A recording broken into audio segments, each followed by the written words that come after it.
यूहन्ना की इंजील उसका पहला बाब 33 वर्स।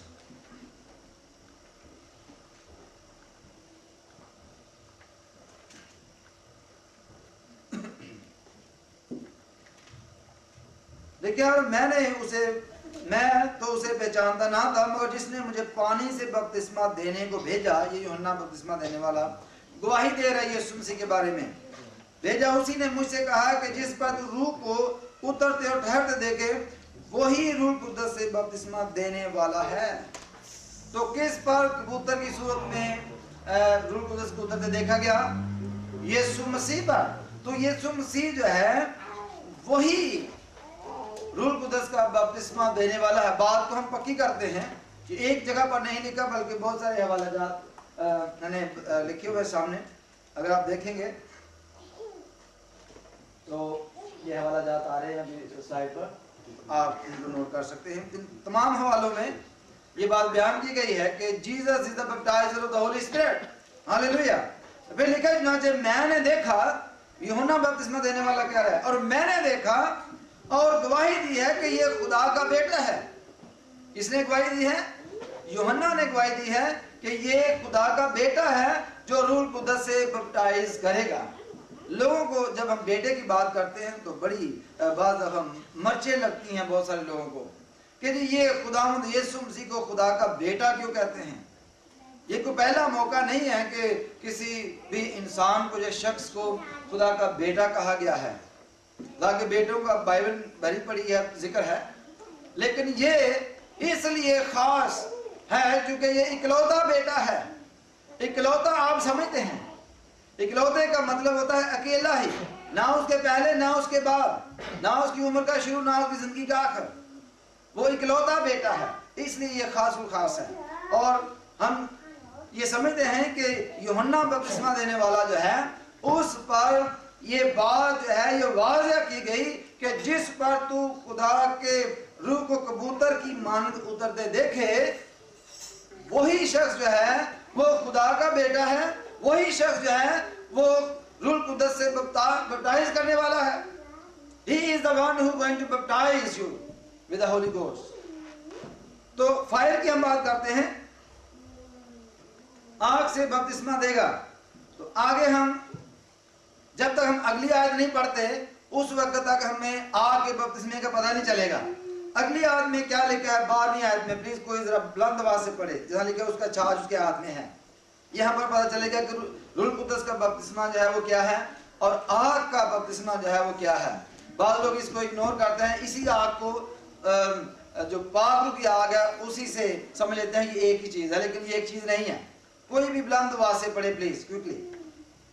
उसका छाछ उसके हाथ में है और वो अपने कलहान को खूब साफ करेगा और अपने गेहूं को तो खत्ते में जमा करेगा, मगर भूसी को उस आग में जलाएगा जो बुझने की नहीं। हालेलुया। तो यहाँ पर देखिए किस आग में वो जलाएगा भूसी को? जो बुझने की नहीं। वो ऐसे लोगों को जो खुदावंद के नाम पर बपतिस्मा नहीं लेते, वो लोग जो खुदावंद को कबूल नहीं करते, वो लोग जो खुदावंद के नाम से नहीं कहलाते, वो लोग जो बेटे को नहीं मानते, जिन्होंने बेटे को रद्द कर दिया है, वो लोग जो यीशु मसीह को रद्द कर देते हैं, और वो लोग जो जिनके बारे में लिखा है जो बेटे को नहीं मानता वो बाप को नहीं मानता, जो बेटे की नहीं सुनता वो बाप की नहीं सुनता, ऐसे लोगों के बारे में लिखा है कि उसका छाछ उसके हाथ में है। अब खुदावंद के हाथ में है सब कुछ, हालेलुया, उसके हाथ में है और अपने खलियान को खूब साफ करेगा। ये दुनिया के जो लोग हैं ये खलियान है, ये खेत दुनिया है, हालेलुया। तो ये छाछ उसके हाथ में है, खेत दुनिया है, और इसको वो साफ करेगा और अपने गहू को तो खत्ते में जमा करेगा।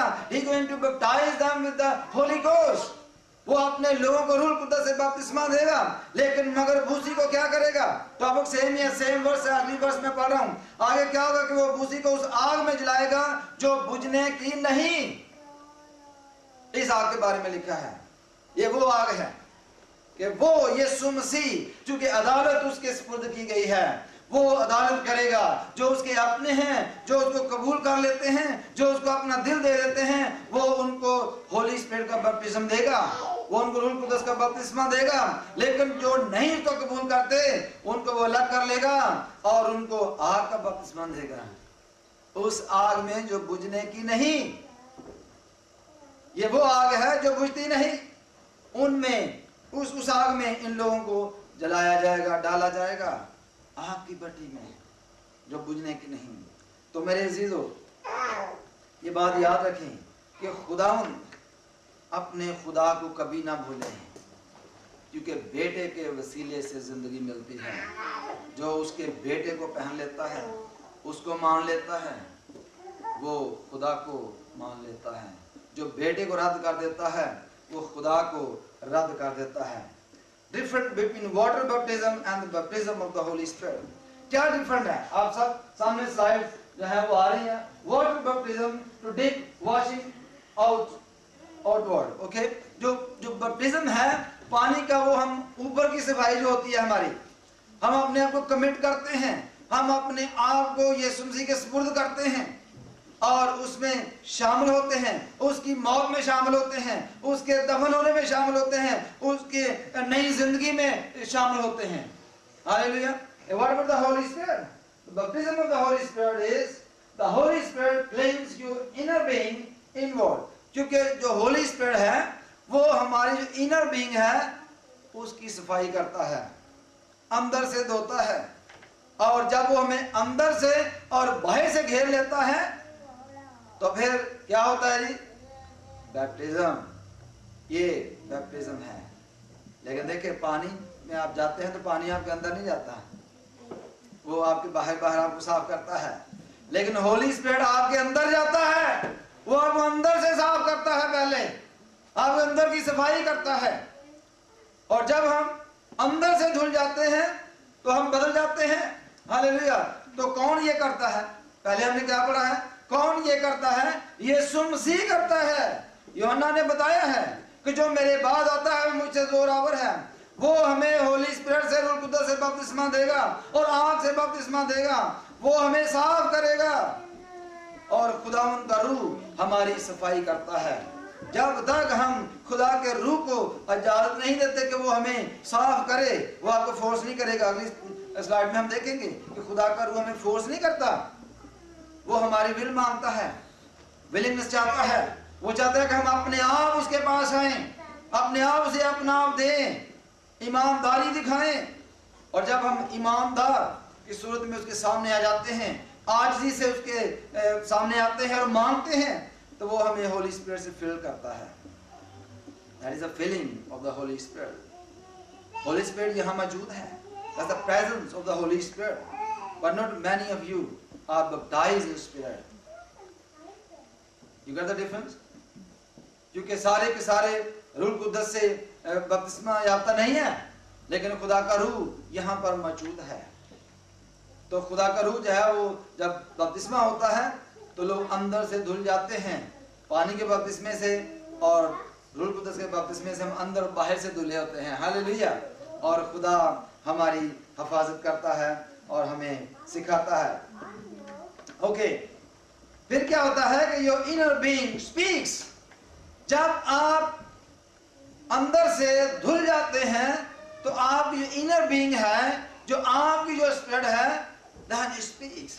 और उसको जब आप बोलना शुरू करते हैं, जब आपको होली स्पिरिट का बैप्टिज्म हो जाता है तो आप बोलना शुरू करते हैं, तो उसको क्या कहते हैं? Speaking in other tongues. Your inner being speaks. You see, क्या होता है कि फिर आपके अंदर का इंसान जो है वो खुदा के साथ बोलता है। ये मैं एक बात बताता चलूं, बहुत सारे लोग इस बात को अंडरस्टैंड नहीं करते। आपको पता है कि बाइबल में जब भी खुदा मुखातब हुआ, आपके दिल से मुखातब हुआ है। ज्यादा दफा, बहुत दफा खुदावंद ने आपके दिल की बात की है।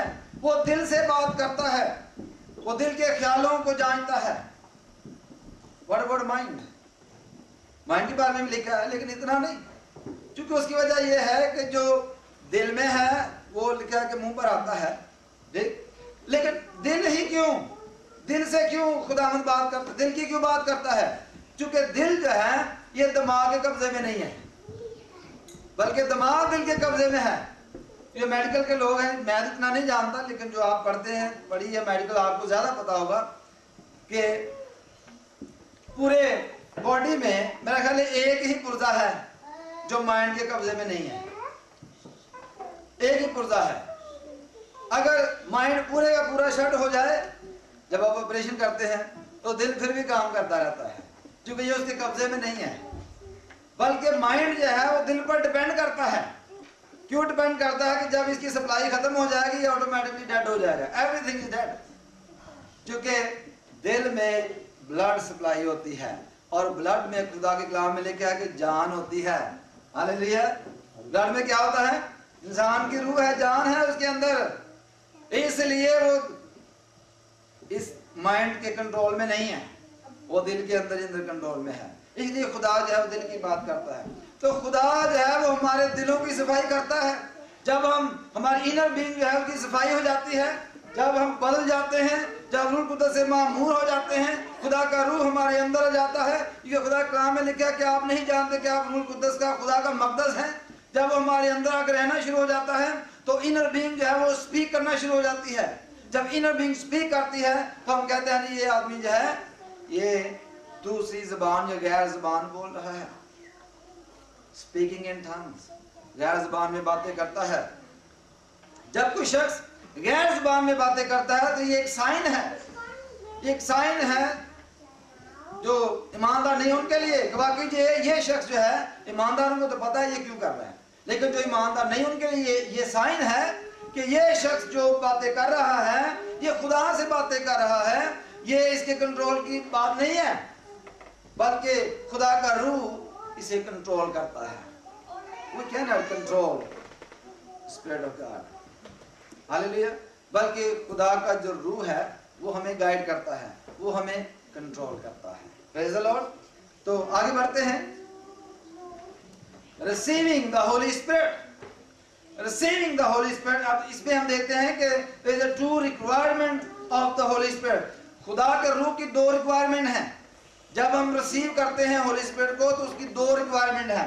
पहली है कन्फेस। जब तक हम अपने मुंह से उसके खुदावंद होने का इकरार नहीं करते, उसको कन्फेस नहीं करते, उस वक्त तक खुदा का रूह हमें जूता नहीं है, हमारे अंदर नहीं आता। दूसरी बात बिलीव। जब तक हम पक्का ईमान नहीं रखते। अब देखें, बाज लोग जो हैं वो मिस्टेकनली ये बात करते हैं कि जब तक आप शरीयत पर अमल नहीं करते आपको कुछ नहीं मिलेगा। बाइबल जो है वो ऐसा नहीं बताती। बाइबल और तरीके से बताती है। जब इब्राहिम की हम मिसाल लेते हैं, जब इब्राहिम को खुदा मिला और उससे बातचीत हुई, अभी ना उसका खतना हुआ है, अभी किसी तरह की शरीयत उस पर लागू नहीं है, लेकिन उसने क्या किया कि बिलीव किया, and by faith he was justified, he declared righteous. ईमान लाने से, बिलीव करने से, ना के खतने से, ना के शरीयत पर अमल करने से, किसी और बात से वो रास्तबाज नहीं ठहरा, बल्कि वो शख्स जो है, इब्राहिम जो है, वो किससे रास्तबाज ठहरा? खुदा पर ईमान लाने से। जब खुदा पर ईमान ले आते हैं तो हम रास्तबाज बन जाते हैं, रास्तबाज ठहरते हैं, और उसका बिलीव करने से, कन्फेस करने से, अपने मुंह से इकरार करने से। हालेलुया। तो फिर हम देखते हैं the salvation is completed। Roman 10:9 में आप देखें जरा गौर से। हालेलुया। निकाल लें 10 बाब और उसकी 9वीं आयत। लिखा है कि अगर तू अपनी ज़बान से यीशु के खुदावंद होने का इकरार करे, क्या लिखा जी? अगर तू अपनी ज़बान से यीशु के खुदावंद होने का इकरार करे। किसके जी? यीशु के खुदावंद होने का इकरार करना। जो शख्स यीशु को खुदावंद नहीं मानता, जो शख्स यीशु को खुदावंद नहीं मानता, उसका उसकी भाषा में कोई हिस्सा नहीं। अगर तो अपनी ज़बान से यीशु के खुदावंद होने का इकरार करे और अपने दिल से ईमान लाए, इकरार करे और ईमान लाए, तो लिखा है कि खुदा ने उसे मुर्दों में से जिलाया तो निजात पाएगा। हालेलुया। तो निजात किस तरह मिलती है? सल्वेशन किस तरह कंप्लीट होती है? Salvation is completed when you confess and believe Jesus. Hallelujah.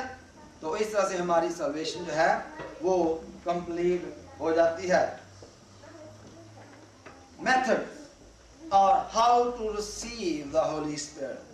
Many people are very confused about this. Do you know that? There are many people very confused about this. Now we're going to learn this.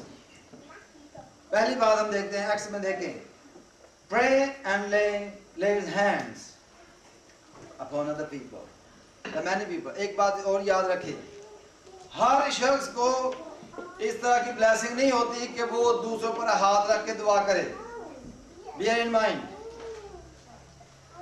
अगर आप किसी भी शख्स को, किसी भी आरे गहरे को अपने ऊपर हाथ रखकर दुआ करने की इजाजत दें तो क्या होगा? दो बातें होगी। जो कुछ उसके अंदर है वो आप में ट्रांसफर होगा। अगर उसके अंदर होली स्पिरिट है तो आपके अंदर होली स्पिरिट ट्रांसफर होगा। अगर उसके अंदर शैतान है या शैतान की कोई स्पिरिट है तो वो आपके अंदर ट्रांसफर होगी। और इसलिए मैं ये कहता हूं कि जब तक आप किसी शख्स को जानते नहीं कि वाकई that person is filled with the Holy Spirit, don't allow that person to lay hands on you. कि आपकी सेफ्टी के लिए मैं कह रहा हूं। बहुत सारे लोग ऐसे हमारे पास आते हैं जिनको इस तरह की प्रॉब्लम से गुजरना पड़ता है। दुआ करवा के आए, ओ रात को जब हम तो कन्वेंशन पे गए, वहां 5 शख्स ने हमारे लिए दुआ की, ये किया वो किया, ओके, रात को मैं तो जी ख्वाब में डर गया, ये डर गई, वो जी मैंने तो इस तरह की ये चीज देखी, मैंने तो इस तरह का ये बात देखा।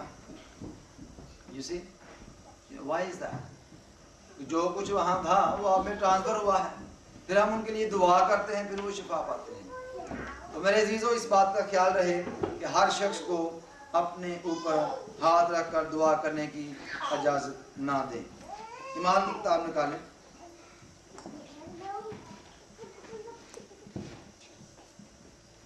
Acts chapter 19।